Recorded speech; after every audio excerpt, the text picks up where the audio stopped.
Okay, well, has this always been a thing? Where have I been? Hey everybody, welcome to the Smack Raw podcast, Friday night SmackDown recap edition. We are your hosts, Kyle Tyson and Mr. 8984 RN himself. Sure. Both of us reeling from Thanksgiving, recovering. Yeah. Oh my gosh, RN, how was your Thanksgiving, It was pretty good. We went over to my girl's house, her family's house, and then I went to my best friend's mom's house. I did a nice card and stuff and everything. So it was good. Yeah, Yeah. fantastic, man. First holiday without my mom and my sister. It was kind of hard, but we got through it. I feel for you, man. I feel for you. I personally don't know what it's like, but I remember the first Thanksgiving after Jessica lost her grandmother, and Yeah. it was a tough one on everybody. I remember that. I remember just feeling like dog shit for everyone's loss. So I'm glad you got through it. I'm glad you made a good time of it. Yep. Like I said, I'm pretty much ever recovered from drinking. Like it was just long, sleepless, emotional days. Like we were talking about before, we are apologizing for sound off, but we are fucking drained. Yeah. My Thanksgiving was all right. Um, I actually started the day off. I beat Doom Eternal that game finally. I feel like I robbed Katie and Jay and Matt because they watched me get literally to the final boss and my game crashed. And I had been streaming for like 3+ hours. So I was like, nah, man, I'm going to bed. And then, yeah, Thanksgiving morning, woke up and just beat the game. Finished it. Uh, but Thanksgiving itself was all right. You know what's weird is Jessica's family, they eat their Thanksgiving dinner at a ridiculously early time. They Like 11. like noontime, yeah. Like 12 noon, we're all chowing down, full dinner, and then feeling like ass, up until probably like 4 or 5 o'clock in the evening. Your body's starting to rebound from digesting the food, but the night's coming to an end, or starting to wind down at least. And it was it's a mess, man. They eat their dinner too early. They do. I personally Yeah. speaking, my ideal time, like 4, 5 o'clock. Yeah. If it's gonna be 3:30, brief, 4. huh? Right. Yeah. That's what we always did because my pops, he's a prisoner, so he had to work every holiday and stuff. So we couldn't eat until he got off work and got home at like 3:30. So like, yeah, my girls, her people are the same way. They eat like 1 o'clock and like by like 8 o'clock in there all damn day. Like I said, we were drinking, eating everything. Like I could have swore it was like 10:30, 11 o'clock at night. It was like 6:15. God, yeah. I miss those days. It actually being dark when I'm eating. Um, how was you do anything for Black Friday? Nah, I got on. We got our shopping done last week. So we finished up everything. God bless you, man. I worked. If you didn't see the intro, I did a funny intro for the show for this episode. But I worked about 10 hours at my job. We were just slam packed, like more like from it's easily the most busy I've seen our store probably since I started working there. And not to mention, Yeah. felt a little eerie. I was like, man, people are really not paying attention to guidelines. Like people were lined up against the back wall, shoulder to shoulder. They were outside, and there's only three of us. The store manager, the Right. person in charge, who on iPhone launch day, Black Fridays, when we open early, typically one of the people there, yeah, he decided to tell us, oh, I might come in around noon or 1-ish, and then he just took the day off. He said, fuck it. And he fucking left us. And I mean, Good team. we made do. The guys had like I don't know how to explain it. He just you don't give a fuck. Like you just Nah. don't. Like he just works whenever he wants to. It's amazing, even as a job. Like, cause I was like, I'm paranoid if I'm like 5, 10 minutes late. I don't like being late, you know. And I Right. just realized like, damn, the position above me, this dude just doesn't come to work. And either I'm missing something behind the scenes or they really just don't give a damn. Like it's hard to get fired apparently. It's probably a little bit of both. Yeah. But originally, I worked retail too. Actually, me and Adam, we worked at Under Armour. So Yeah. that's why I always started getting my shopping and out the way because I couldn't shop on Black Friday because I had to work. Oh, because you So had to that's work. originally wow. So that's why I always get my shit done before. But I always had to work it. Yeah. Yeah. Got through the day though. Got through it. Um, lastly, got road trip planned for myself. So I think to the viewers, normally I host Raw with Katie Tuesday morning. I think Katie's going to take over and she's going to put something together. I am going to be on a road trip heading to Maine. It's go see family and try to connect with some people ever since the passing of my cousin. A lot of us have just been like, fuck it. Life's too busy and too short. We just need to take a day or two, go ahead and say hi to people. And so that's what we're doing. I'm going to take off. I'm going to work a full day tomorrow.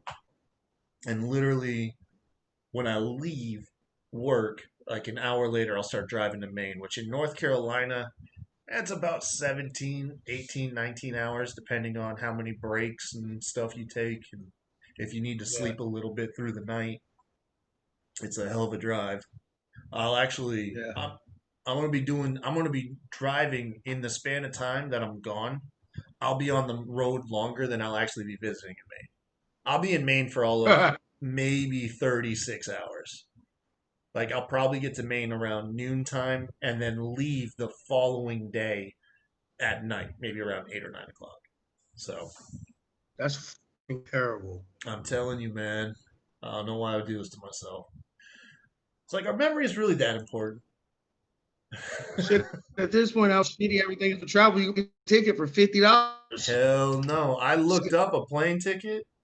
Bro, the Yeah. cheapest one for one person was like over $300. Round trip, What's that? round trip, or just Round one trip. way. Round trip. That's not terrible. Yeah, I mean, but I've had if I knew when my cousin was gonna pass and I got plane ticket like a month in advance, I would have got that shit for maybe like $100. You know, it's probably just due. It was like honestly like just a couple days notice. Um, but moving on, you guys.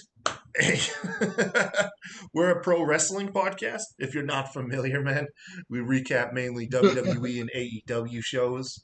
Once again, tonight we're actually going to be covering SmackDown. You can find us live on twitch.tv/putting you over. Of course, we're on YouTube, youtube.com/SmackRaw podcast, and then pretty much everywhere the audio versions can be found. We also got a Patreon. Head over to Patreon, support the show. I'm doing a little, I don't know, I'm going to try and work something out like Black Friday because you only have a couple days to join the Patreon because it takes the money on the first. You join up before the first. We'll go ahead and send you out your t-shirts, sticker packs. I'm feeling kind of crazy. I think for new patrons and people upgrading to the $10 tier, I'll send you out a t-shirt. It's a steal. It's the SmackDown Black Friday deal. Okay. But yeah, either upgrade your existing subscription to the $10 tier, join up at a minimum of the $10 tier. I'll go ahead and send you out a SmackDown t-shirt in December. Be a nice little Black Friday, early Christmas gift to yourself. All right. I think that's everything. I mean, we're supposed to say we're the exclusive recap show for Wrestling News World, but I've been chasing those boys to give me a login for like a month now. We haven't had nothing get uploaded in a month. I have no ill will. It's just these guys can't get their stuff straight. Like, I was like, all you have to do is just give me my login credentials. I'll go ahead and I'll upload. Give streamer a break. That man has got like 14 kids and he streams all the time and he's got a full-time job. So I'm like, man, just let me do it. But they're dragging their feet. I got this like hair in my face. I can't get it out. I know it ain't my hair. Um, anyways, SmackDown, RN, SmackDown. What'd you think? Yeah, it was a solid show. Yeah, like nothing happened. That's all you can wish for SmackDown. What's that? At this point, that's all you can wish for SmackDown. Yeah, it was good. I mean, like I said, nothing really happened. Everything kind of held the status quo except for maybe the Raymond, the Mysterio family stuff. Which, by the way, I don't know how those guys are faces. That's definitely like yeah, I got that when we talk about it. That shit was crazy. that shit is like one of the most confusing booked matches I've ever seen. Like they do better family thing than Roman and them shit, because at least they're out there really getting involved in matches and shit. Yeah, Shit was crazy. Big E looks like he might be in line for the Intercontinental Championship, which is better than Big E doing nothing. Which is status quo, so yeah, shucking and jiving in the back. I don't know. What else? More Jay and Roman stuff. Nothing different there at all. It's just the same stuff. This was the first week where Roman was talking, and I was like, okay, this is getting stale. Not that he's stale on the mic, but like he offered nothing different. There was no more like there was really no nuance to anything he was saying. They just recycled a lot of his old promos and just had him spit it out this week. A lot of it is too. It needs to be just more than the three of them, especially when there's only one person doing anything. And I love Jay or Jimmy. I fucking get him confused, whichever one it is. But it ain't like he's some killer powerhouse. You know what I'm saying? Like, if you're gonna play this mob head world, you have to have more soldiers involved, especially if you're trying to go up against a whole goddamn roster. Pretty much, like, yeah. That's. But this is I don't know, like what, month 2 of him trying to get Jay to act right and blaming, showing essentially insecurities through Jay's shortcomings. Is the way I was taking that. It was like I said, it was nothing new. I didn't even get a new promo. Like I swear, everything he said tonight, we've already heard several times over. Literally. Yeah. Well, I guess that's how we'll just go ahead and kick it off. We opened the show with Jay Uso in the ring. Roman and Paul come out. They run a video package recapping Survivor Series about how Roman and Drew McIntyre faced off. Jay got involved and helped Roman pick up the win. Jay obviously expecting some congratulations or some sense of thanks. Instead is met with essentially the complete opposite. Roman leans more into Jay being a failure, Team SmackDown being failures. Quote, he says, the team didn't listen to you because they don't fear you. They don't respect you. When they don't respect you, they don't respect me. They don't respect our bloodline. And I mean, like I said, that was it. Essentially, he goes on further afterwards to tie in some Thanksgiving shit. He says, "Do I look like a bitch asking for leftovers?" I'm like, man, it's Thanksgiving. No one looks like a bitch getting leftovers. Okay, it's the norm. But It's a. he tells Jay, he's like, "I know you look at me." I was like, "You look at me like that," and essentially tells Jay to get his shit together. Leaves him out there. Jay looks emotionally destroyed. Like, that dude psychologically is getting tore down. He is humiliated by Roman and the locker room and the commentators. Jay's life is just him being humiliated day in and day out. And we finally saw him snap tonight. Somebody's bitch. It's literally somebody's bitch. Yeah. I mean, that's your shtick now. You're Roman's bitch. Right. But I don't know. Like I said, the segment was okay. Afterwards, they announced that Otis is taking on Baron Corbin up next. Instead of going to commercial, Otis comes out down the ramp, passing Jay, who's exiting. Before the match even can get started, Jay reemerges and completely destroys Otis with a chair. So we get kind of an idea as Jay's now going to be on a rampage, going after Team SmackDown with a chair. Which I like. I didn't mind it, but like even with that, eventually they're all going to get their comeuppance on them at once. So you're going to have 4-on-1. He should have him, or Roman just watches this shit. That's what I said. Like this won't start to make any sense or like progress until it's more than just him, Jay, and Paul. Which right now is just Jay because he's not doing shit. He don't wrestle pay-per-views and doesn't really talk at all. You see like a still of him like talking, but you don't actually hear him talk. So it's like it's literally just Jay. So like until his brother comes back, until they bring somebody else in, like to me it doesn't make sense. How are you gonna be a mob boss without any captains and lieutenants, soldiers to fucking do your bidding? You got one dude. Yeah, and I think that's why it's starting to fall apart is because that leaves Roman without many tasks. His sole task, Right. like break Jay down and humiliate him every time he fails. Like that's the extent of it. I'm not really growing sour on Roman's character. It's just like right now, obviously they're spinning their wheels until the next thing happens. Like you said, it's not him, it's the character, it's the storyline. Yeah, exactly.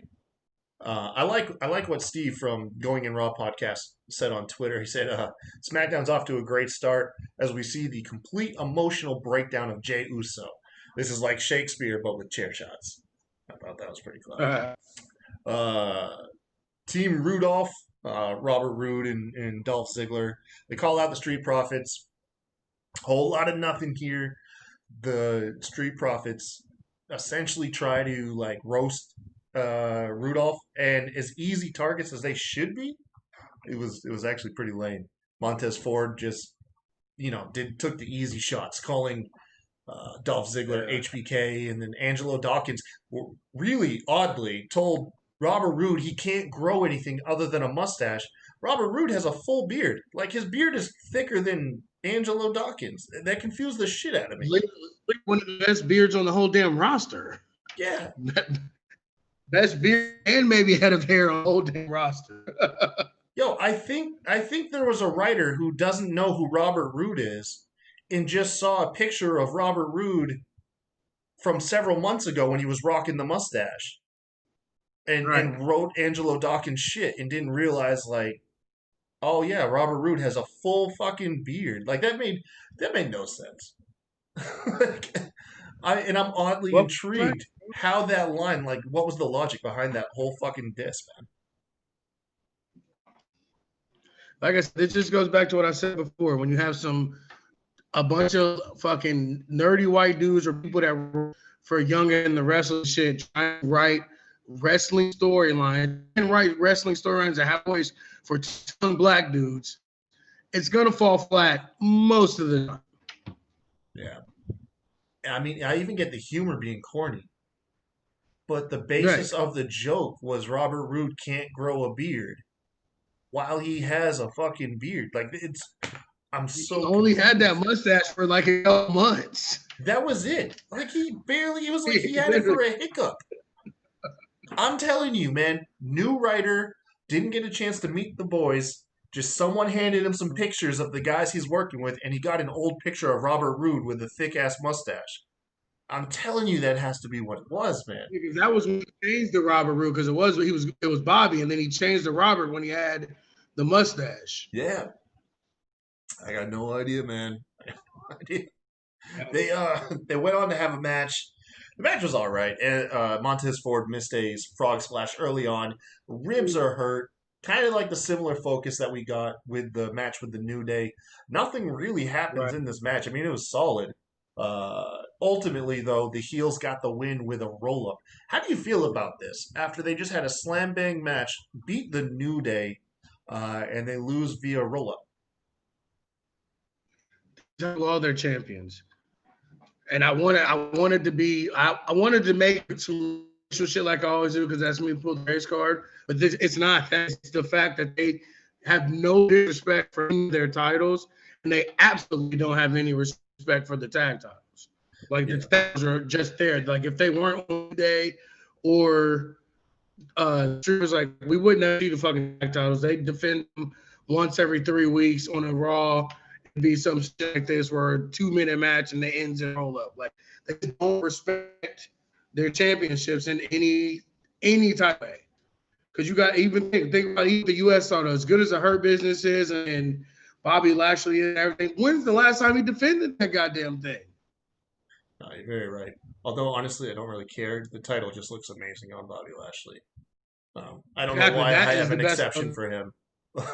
I'm like, dude, I could care less. Bro, is the best. That might be the best fucking title, maybe in wrestling, if I'm being 100%, because that just about the design is fire. But but that's either there. But same thing for the Intercontinental title. When the hell is the last time Sammy defended it? He defended it against Apollo Crews the week leading into Survivor Series, but it was a nothing match. Yeah. He tied Apollo Crews' feet to the fucking ring and got a count-out win. And then he was gone with 6 months with the damn title, and who defended it? I guess AJ didn't have back and forth with him. And Jeff Hardy got it. They don't give a shit about that. Nah, they really don't care about any of their belts anymore. They've devalued all of their titles. Honestly, I feel like it's just the single, like the top belts and the women's titles are probably the primary focus. In the secondary titles and tag titles, they really don't do nothing with. As soon as they colored those belts that's when I knew that they really give a shit about the other championships. Yeah.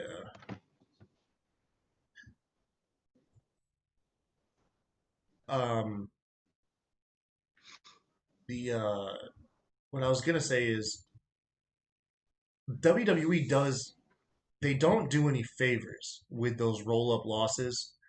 Not to try, like I feel like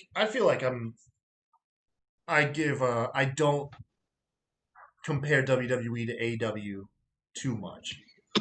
But one thing I admire about AEW is, sometimes it might be a little too much. Sometimes maybe there are matches where competitors should be a little bit less competitive.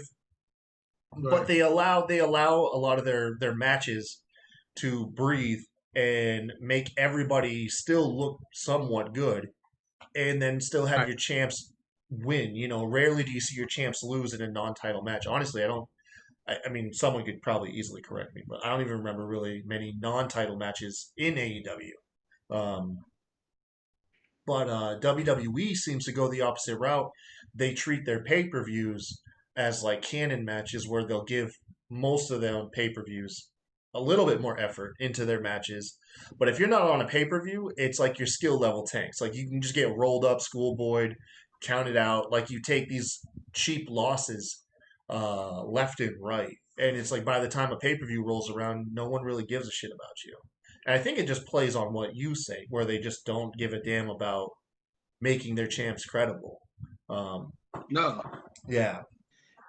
We were talking about it in the group, and I think me and Matt were kind of going back and forth. In a roundabout way, we were saying the same thing, is that it's not that they can't produce stars. They don't want to produce stars. They don't want anything bigger than the brand, flat out. And that's why you don't have, like, because you got to think, like, when we were kids, when we were growing up, the Intercontinental, like, yeah, the was the world champion, but the belt, the real belt symbol. You had like the Winged Eagle, even the Smoking Skull, Brahma Bull, some of the ugly belts, but they were still, the titles weren't a fucking corporate brand. What I'm saying too is like just the Intercontinental Championship alone, like that belt got defended all the time, and normally the guy that had that belt was the guy. Yeah, the next guy up. You knew that guy was the next one on the way up. You knew that guy was a star waiting to happen. Now, half the time, I didn't even fucking know. I forgot Sammy had the Intercontinental title. Even before he left, and I literally forgot. Yeah, I've fallen victim to that too, time to time. Even with Lashley with that dope belt, like I still forget that that's really the actual U.S. belt. Like I still think of just like they're like prop thing to talk shit about. I keep forgetting that actually United States champions, and like I never think about it because it's like he never defends it. I don't even never even see him walk out with the damn thing for a match. Katie did correct us. Lashley did defend it the week of Survivor Series as well against Titus O'Neil. So he defended. Yeah, it was Titus. I'm sorry. No offense to Titus. But Same obviously, thing with Apollo. I'll say in a roundabout way, the match is obviously setting up a title feud between Street Profits and Team Rudolph here. I mean, I'm for building up Robert Roode and Dolph Ziggler. I mean, WWE at the end of the day needs tag teams. Like, I mean, we might say here we don't have faith in what they're going to do. It doesn't mean like it doesn't take away from the fact that like if they do try to build some people up, like we got to be happy for whatever we can fucking get, man. I mean, these dudes been a fucking tag team for 2 years, so technically they are a tag team. They've been together. They were together on their own. They still got together feel like a hodgepodge to me. Like they were just. They still feel like they were just thrown together yesterday, and everyone's like, "Man, this is." I think that's because they need, like, even though they've been dressing alike, they need to cut the music, either put it together like they did the Bars music or something. Because they do feel like, but they literally have been together almost 2 years. It's crazy. If you really take the timelines down, think about it, it's almost been 2 fucking years they've been there. That's a tag team. That's a tag team. That's the tag. We can't keep saying they're thrown together when it's almost been 2 years. Yeah. Wasn't that last year around this? Yeah, almost 2 years, yeah. Oh, it's been a minute. Yeah. Next up, Daniel Bryan's getting interviewed backstage. He essentially just says, I have to accept the fact that Jey Uso has a devil on his shoulder calling the shots, and Sami Zayn is delusional, but tonight I plan to beat the delusion out of Sami Zayn because if Daniel Bryan wins, he gets an Intercontinental Championship match. That was the end of that interview. We then go to the Mysterio family. Man, they still roll as a pack, man. Like, the funny thing is fuck it. I'm just gonna keep going back to AEW. In one segment, Taz proved he's a better father than Rey Mysterio. Like, he did too, man. Cody came out, disrespected Taz's Taz by bringing up his son. So Taz took care of business, choked Cody out, went and grabbed his son, said, "Get the fuck out of here with me." And that was it. Went back and claimed his. Rey Mysterio takes his family to work with him every week, even though one of them is not employed by the WWE. She's just hanging out, technically. And it puts him in harm's way every week.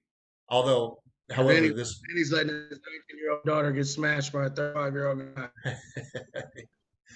But this week was actually pretty comical. I ain't gonna lie. I found it funny as shit, confusing as hell. Like I said, we'll get into it. But as far as the interview goes, they just asked Ray, like, "Hey, look, you happy to have Seth behind you?" And he said, "Yeah." And now Dominic is a breakout star. Aaliyah's becoming an outspoken, mature woman, and then Murphy didn't kill me, essentially. So he said Murphy realized that Seth Rollins is trash. And I'm not going to lie. Murphy standing there, man. I don't have an issue with the kayfabe, him dating. It doesn't bother me, but you have to admit, Is it kayfabe? Is it kayfabe? Aesthetically, it looks fucking hilarious. Okay, like Murphy stands out like a sore thumb, man. Huh? Also, there's no way in fucking hell that man was 205 or less. Hell no, that dude never made 205. No, Jesus there is no fucking way that your cruiserweight champion, Buddy Murphy, 205 or less. They are out of their fucking minds. They really suspended our disbelief there. Literally. Oh, man. I used to always think I was crazy. Like I was like, there's no way that man.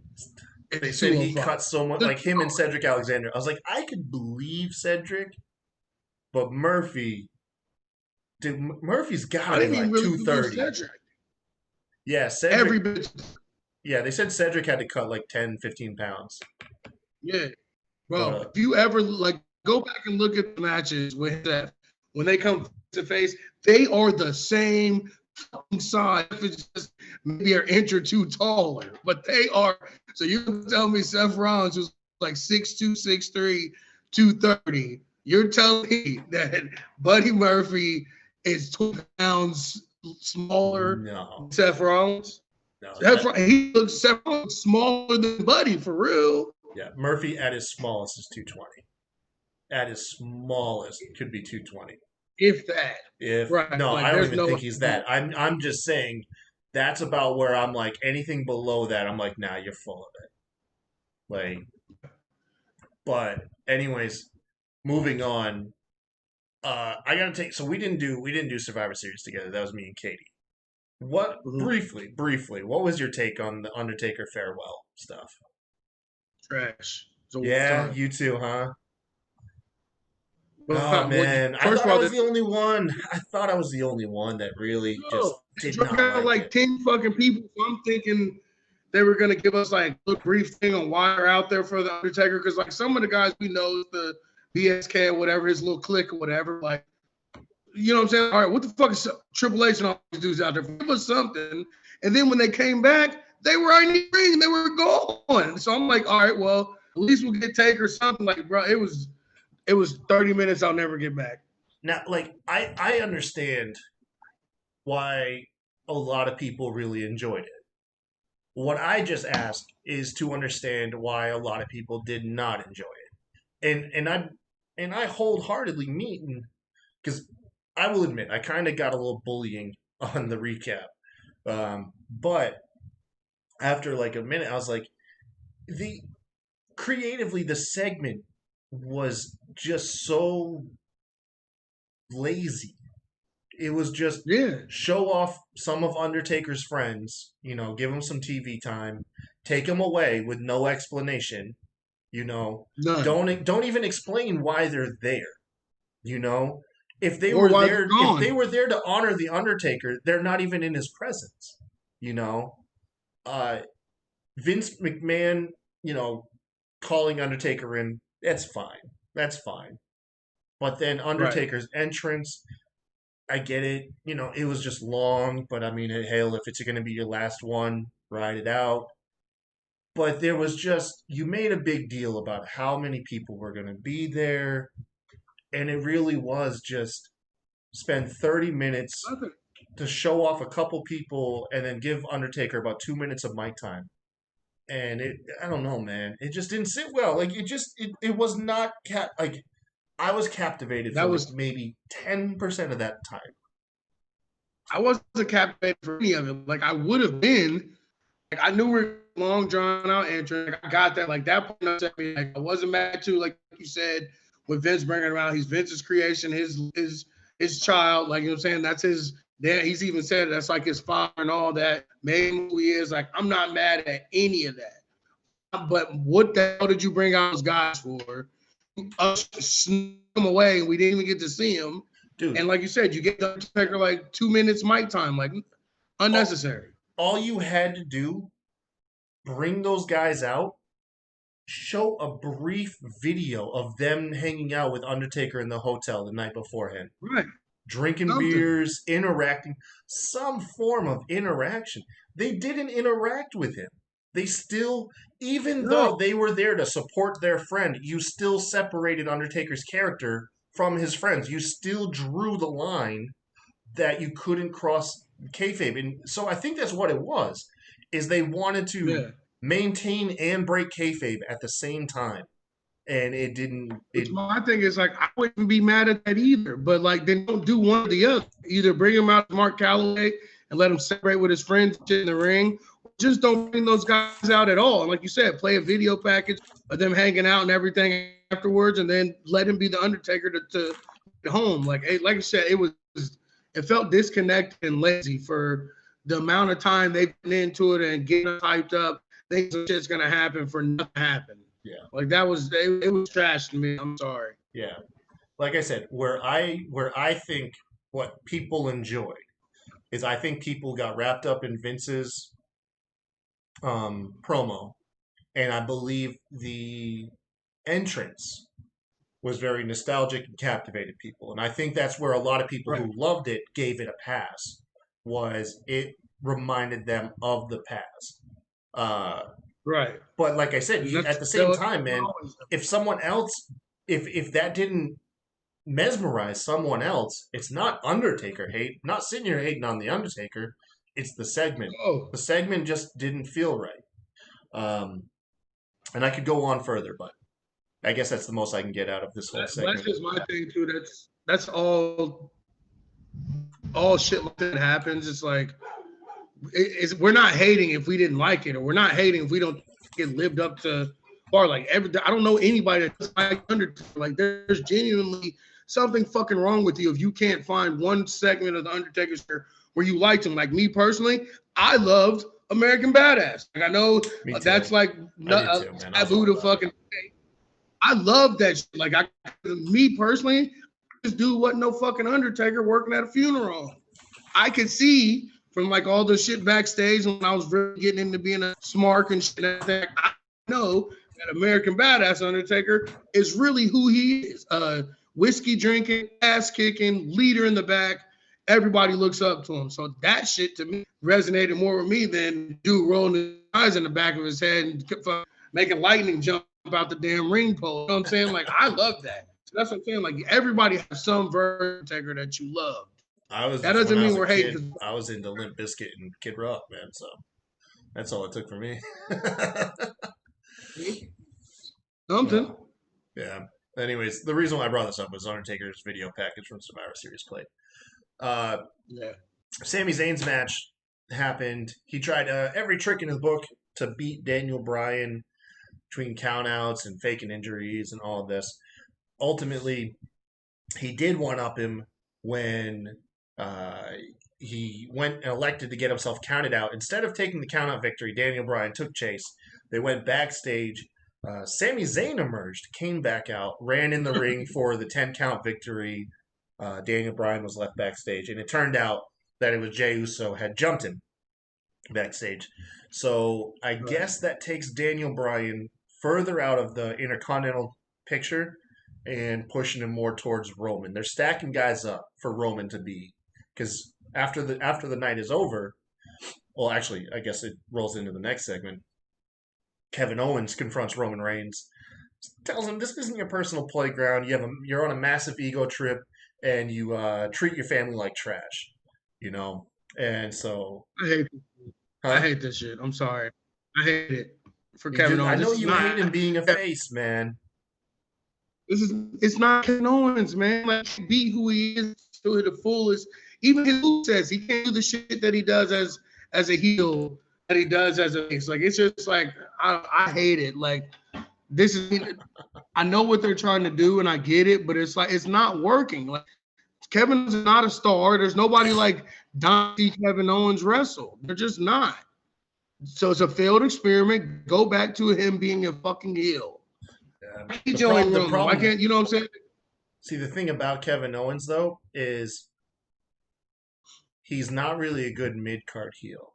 He's a fantastic top-of-the-card heel where he's vying for the championship.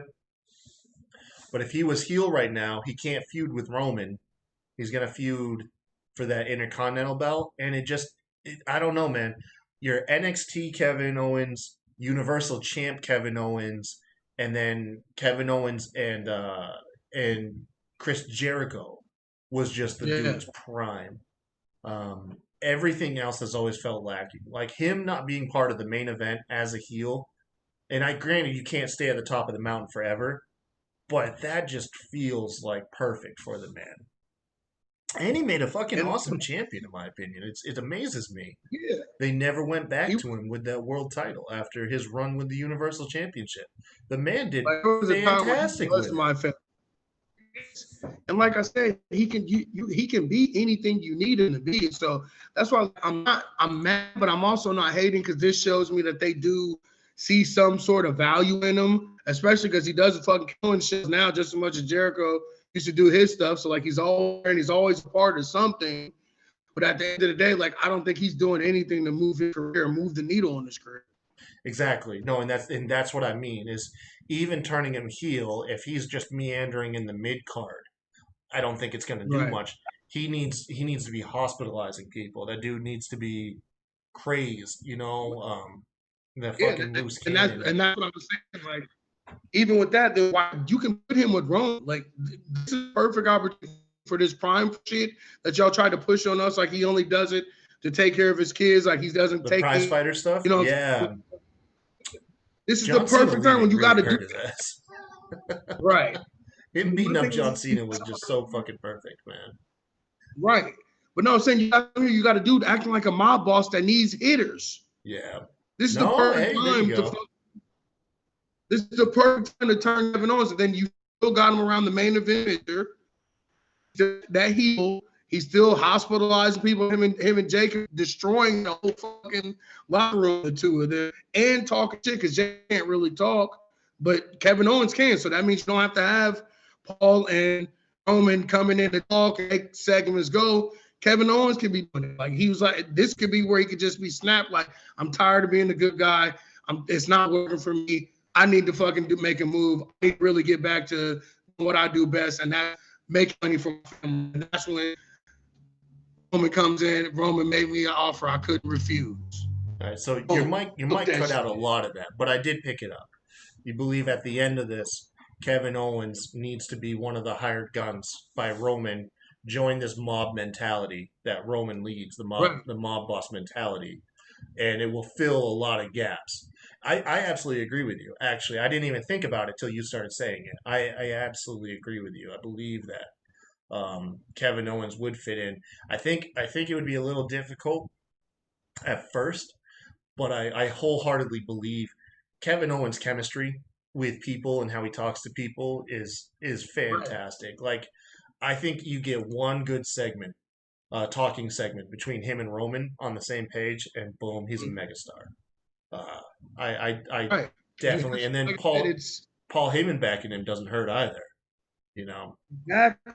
And that's what I'm saying. And you have it perfectly. Like that prize fighter shit. This is the perfect thing when you have a mob boss who looks for soldiers for his army. Yeah. Perfect. Yeah. No, I completely agree with you. And I know something else you'll agree with is the fact that Bianca Belair wasted no time beating Natalya in their singles match. Honestly, get Bianca away from Natalya. I tried. It's at this point. Now, granted, I'm an optimist. I try to be positive. I really have no idea what you do with Natalya to make her captivating. And I wholeheartedly agree. The woman, I believe, just has go away heat. She doesn't have that, like, I want to boo you. She has that, I want to change the channel when she's on TV. Right. And you don't want that reaction out of people when you have Bianca Belair in there, when you have Bayley on commentary. You don't want people wanting to tune out when you have arguably SmackDown's two largest female stars. Quite honestly, maybe a little bit bigger than Sasha Banks, Right. So I won't agree with that. I don't say she's as big as Sasha Banks, but I know there's a hell of a lot of people that really want her to be bigger than Sasha Banks and think she can be. I'm one of those.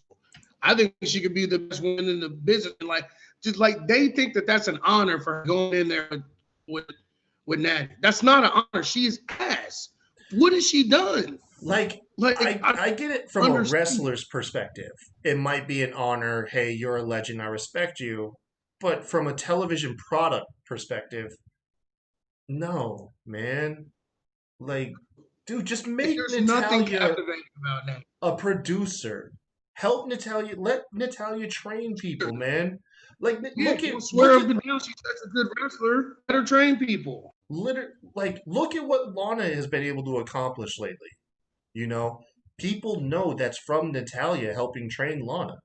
Go Right. ahead and dive into that shit. It's just like you're void of charisma at times, and like I said, I really don't try to talk shit. Like I really try to avoid attacking wrestlers on that level. I like to attack booking, storytelling.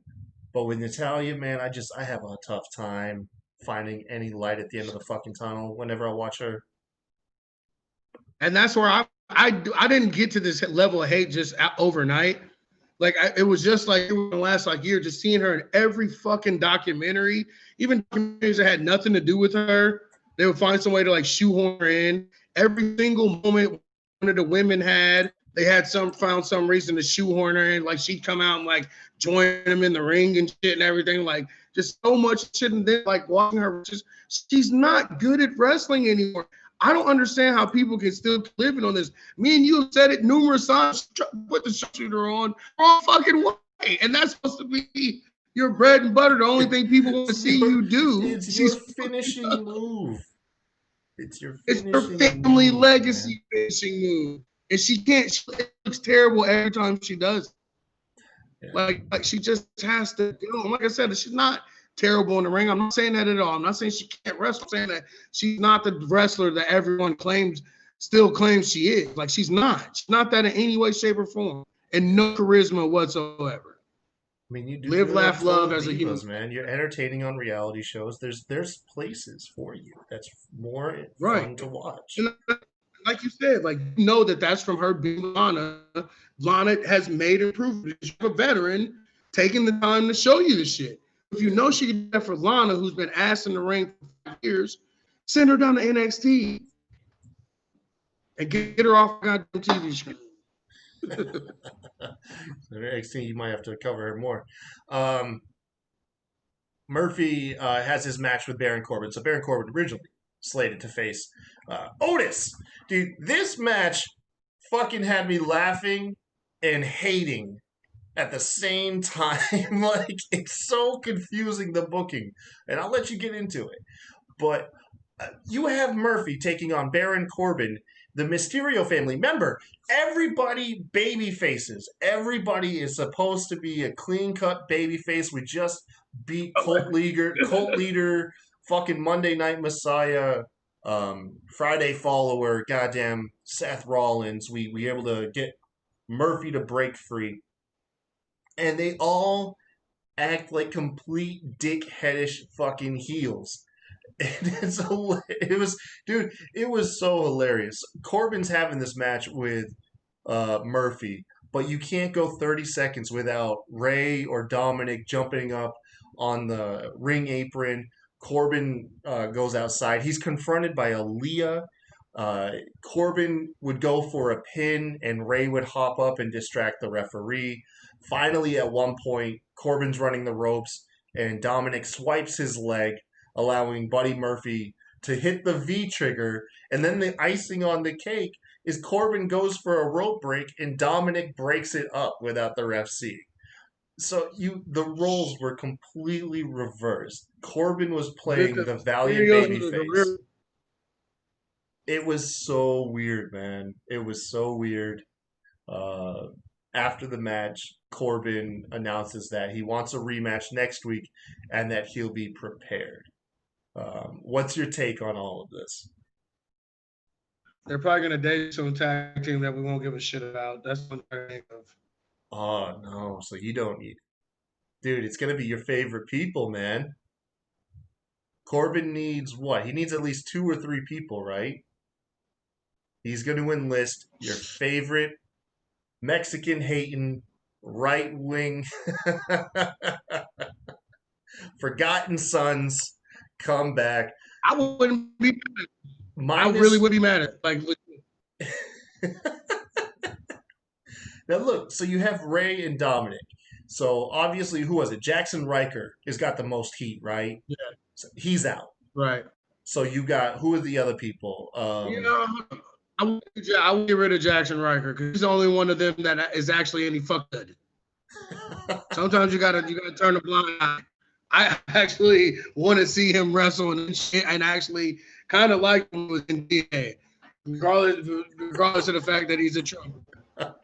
Sometimes you got to turn a blind eye and just let some shit slide. Don't get rid of Jackson. Get rid of one of the other idiots that can't even remember names and their actual tag team. Yeah. Oh man. So His I think buddy's other partner, and then I forgot the other guy.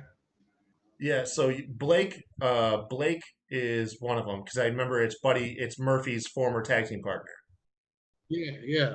and I don't remember the other guy. I don't. I mean, the Forgotten Sons is such a fitting fucking name for them. Literally. They should come back to his knights and shit. That'd be raw. Oh White knights, yeah. white armor, shit on. That'd be dope. Yo, those guys had to Just come separate back themselves so fast when Jackson Riker was denouncing Black Lives Matter and supporting Trump and shit. Those guys were like, "Hey, we are a fictional group." Yeah, we do not support this. It doesn't Well, mean we actually roll together like that, you know? Oh, man. And to be honest, like that type of shit, like doesn't. I can't. I'm not into it, and it's not cool. But also, too, this is some fictional shit that we're dealing with. Like, Yeah. it's not bouncing and everything. Like, I can kind of give you a pass to. It's just blatant racism that I can't fucking accuse. You know, like it is what it is. At least I take more people like him who was blatant with it and like upfront about it. Those people that are like all lives matter, like fake shit behind your back. Like, Yeah. I'd much rather you be racist in the face than racist behind the back. So that's why I said, not that I support him or I think any of his shit good, but like, I'd rather know who you are off the jump than have to find out like you're talking shit in a message board somewhere. You know what I'm saying? Like, yeah. Completely unrelated to anybody else we might talk about from time to time. Yeah, man. I don't know. Jey Uso and Kevin Owens are set up for the main event of the evening. Then backstage, Apollo Crews, Big E. You love to see them shucking and jiving RN. Not even playing real basketball. I mean, don't get me wrong. Sometimes, I mean, that's the only thing missing, really. That's literally the only thing missing. What'd you say? Basketball. The only thing missing is basketball games and dance tests, and you got the whole shucking and jiving. Yeah. Hey, I will say, man, look, it introduced Big E to the Intercontinental Championship because him and Apollo having fun, playing trash can basketball essentially, and Right. Sami Zayn comes in, belittles them. You know, I beat Apollo. He's talking about how he beats people in a longer than a 3 count. You know, because he's getting people counted out and stuff, and it was pretty lame stuff. And I don't mind Big E because at least his shit like it's corny, but it's still like funny at the same time. So like I don't, and especially now that he's away from them, I don't mind because he has What else is legitimate he- comedic timing, where Apollo Crews is just trying to Yeah. play second fiddle to Big E. right? Which I get. He probably got to try to get his man in there, help his boy out. Like I get it, but like you could tell there's levels to this shit. Yeah. Yeah, I like it though. Sami Zayn effectively just tells Apollo off. Like he completely insults him, and then Apollo, I guess, wants to attack him, but Big E chills him out, and Apollo just leaves. And then Big E, kind of plays along with Sammy, congratulating him on winning these 10 counts. And when he shakes his hand, he just crushes his hand, and he does a 10 count. I love it though when he got to 5. He was like, "Oh, 5 count. Remember when I used to do that? 6." It was good. It was good. But ultimately, like I said, this is putting Big E in line for the Intercontinental Championship. Look, hey, if it leads to him as a step up the ladder later on to go after that world title, You did it, bro. You did it from the jump. yeah, You I jinxed know. it. You called it. You said, I just don't see them doing anything with Big E. Literally called it the first week he went out on his own. And you were correct, sir. Yeah. Yeah. If you guys didn't hear it, RN said I called it week 1 when they separated them. I was like, I'm skeptical. And yeah. If they are doing something with them, they're taking their sweet ass time. Oh wait, no, not even separated. You called it when they all got hurt and it was just him. Oh yeah, when Xavier was out and then Kofi was like, "It's your time to Got shine, hurt bro." Yeah, no, prior to the breakup. prior to the breakup. Prior to the breakup. Prior to the breakup. Oh man, it's one time I really did not want to be right. Right. Yeah. Billie Kay maximizing on her 30 seconds of TV time, hands out a resume to the commentary team. It's good. I really am not a fan though of Billie Kay's character is just unemployed. Like you were drafted, remember? Like you were drafted Right. to the roster of SmackDown. You have a job with a job description. You don't need to apply for other positions, man. They I'm didn't. not They mad just. at it. They didn't say that you're only allowed in the Thunderdome on Fridays, but we're not paying you. Like, no, you have a job, Billie Kay. No, It's she's all right. good. I'm not mad at it. You get to see a different side of her, and you get to see a woman's wrestler doing different things and being put in different positions that normally they don't do the women's. Like normally you get a women's segment, that's it. No, we don't see any more women the rest of the fucking night. So like, I'm not mad at them like giving a woman, putting her at the commentary, whatever, all the different shit she's been doing, interacting with New Day, She's essentially the R-Truth of SmackDown. literally. Which you know what I'm saying, like.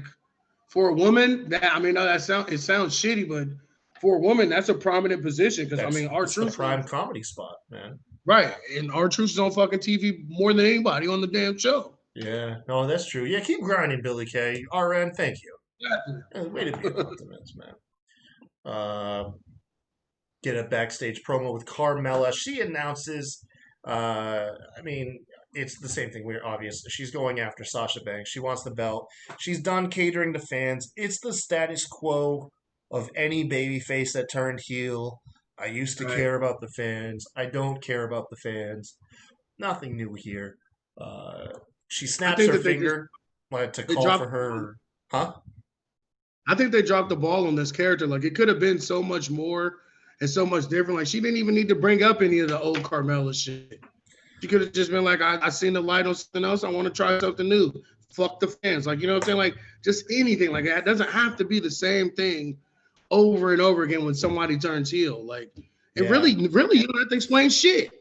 You don't have to, you did the vignettes and everything. This is Carmella now. You don't have to give a backstory or explanation. Carmella's been around long enough where we know wrestlers turn heels sometimes. Shit happens. Yeah. You don't have to say, let her go in on Sasha. Like, nah, that bullshit you do, I do it better. With finger snap, my champagne's right there. You know what I'm saying? Like, there's so many different better ways they could have done this. Yeah. Other than the fans held me back, I was dancing with R-Truth.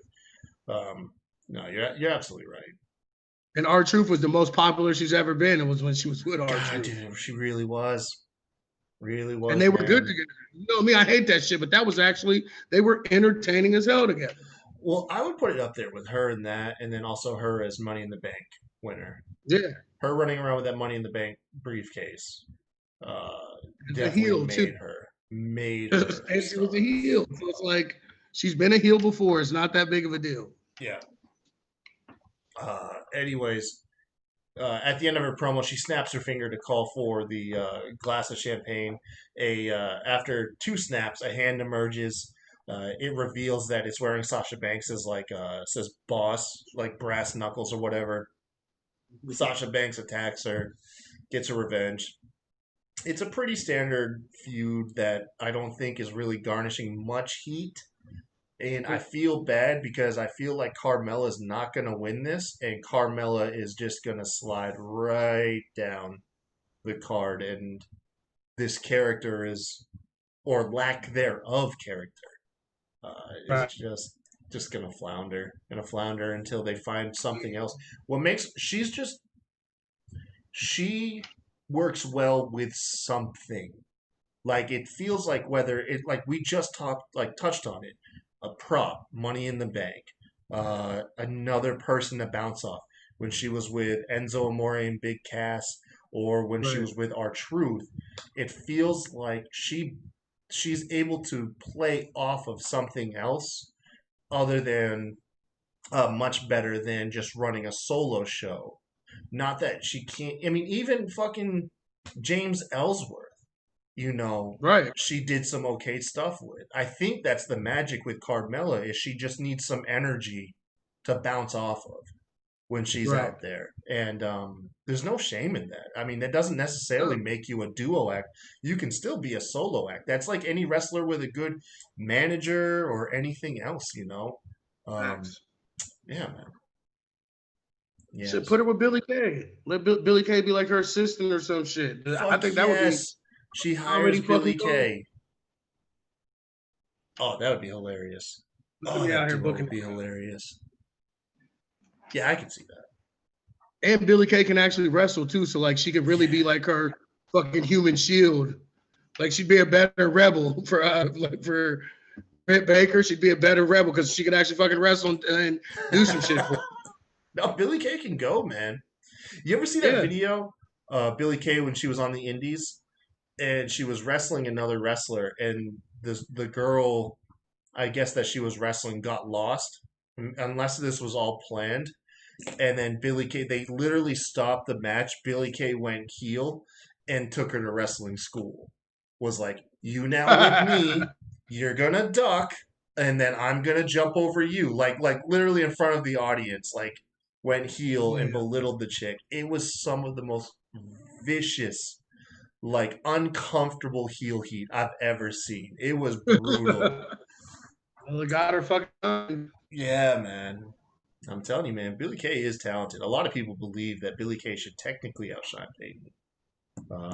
Although Peyton Royce is gonna be able to brag about pinning Bailey for like the rest of her career. Right. Which is Yeah. why they did that. For Yeah. sure. So last up, the main event match between Jey Uso, Kevin Owens. It was a good match. It just felt like it was unnecessary because Jey just ultimately went to the chair, which we all knew was coming. Started attacking Kevin Owens after about a 15-minute match. Kevin Owens was able to turn it around, though, get the stunner, and then completely lay waste to Jey Uso. Was laying him out with the chair, talking trash to Roman Reigns through the camera while Roman was watching backstage. Really lays out Jey Uso. And then finally, which I don't know if it was supposed to be comedic, but I laughed my ass off, pulled up a chair to the end of the commentary table to signify Kevin Owens was head of the table and called out Roman, said, where you're at, or where you at.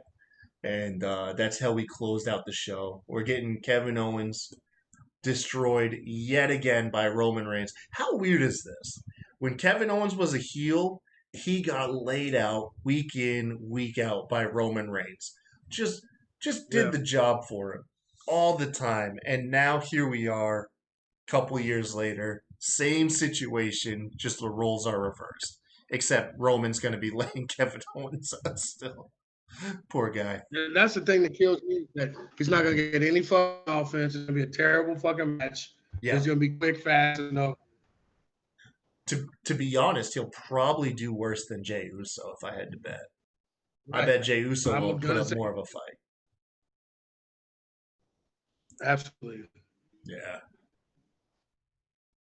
But I mean, that was it though. That was the show.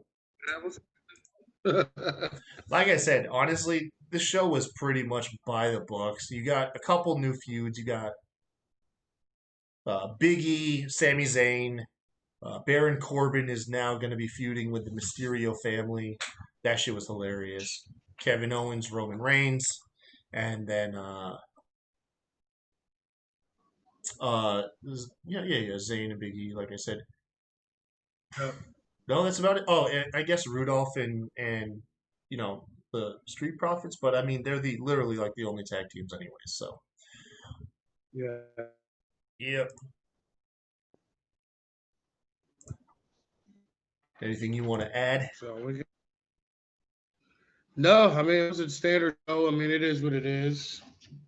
Yeah, it's pretty much it. There ain't really nothing much we can really add to it. Yeah. Man, we got to get your internet fixed. I'm telling you. Yeah, it's terrible. It's terrible. Everybody. Imagine No, go ahead. Imagine trying to work on the internet doing this shit. I could not. Good. Everybody, thank you for joining us once again. Lastly, hey, man, don't forget, hit up the Patreon. You got a couple more days left. Hit up that Patreon, subscribe. Black Friday deal. Hit up the $10 tier. Either upgrade or subscribe to the $10 tier. We'll send you out T-shirts. But like always, thank you for watching. And until next time, y'all have a good one. Have a good one.